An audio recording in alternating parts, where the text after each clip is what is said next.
I woke up in a cold sweat, my skin chilled and my mind foggy. What woke me up?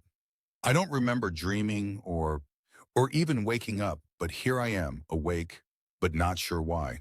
It feels as though I was never asleep at all, but yet I know I was. The feeling of unease clinging to the back of my thoughts, the feeling of a hidden danger lurking just out of sight. The pitch black darkness seemed to move and swirl, surely just an illusion. Looking over to see my wife sleeping so soundly beside me comforted my nerves slightly, but didn't resolve the inky fear of what dwelled just outside my range of vision.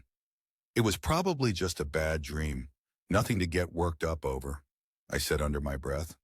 Looking over at my bedside clock, 3:08 a.m., shit, way to go with the cliche, I thought, glancing back into the darkness that somehow felt alive in an unexplainable way. I got up and headed downstairs to the kitchen for a drink. God, what is it that is just so off? Trying to put my finger on exactly what it was drove me insane.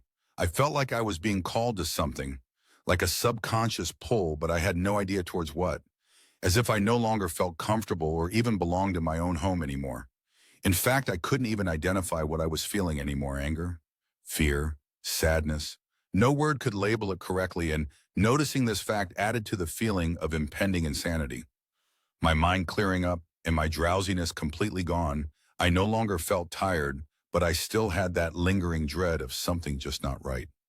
Rubbing my eyes, I resolved myself to the fact I will not be going back to sleep tonight, grabbing a cup of coffee and deciding to go for a walk.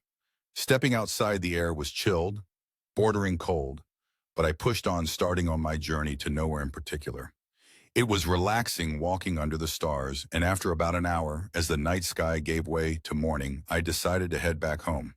I start for a light jog, feeling lighter and more energetic than I ever have before. Walking up the driveway and walking inside, I'm greeted with the sound of my wife crying upstairs. In a hurry, I rush up to the source to see my wife holding me tightly in her arms and sobbing. Looking up in the window just behind her, I could see red and blue lights arrive outside.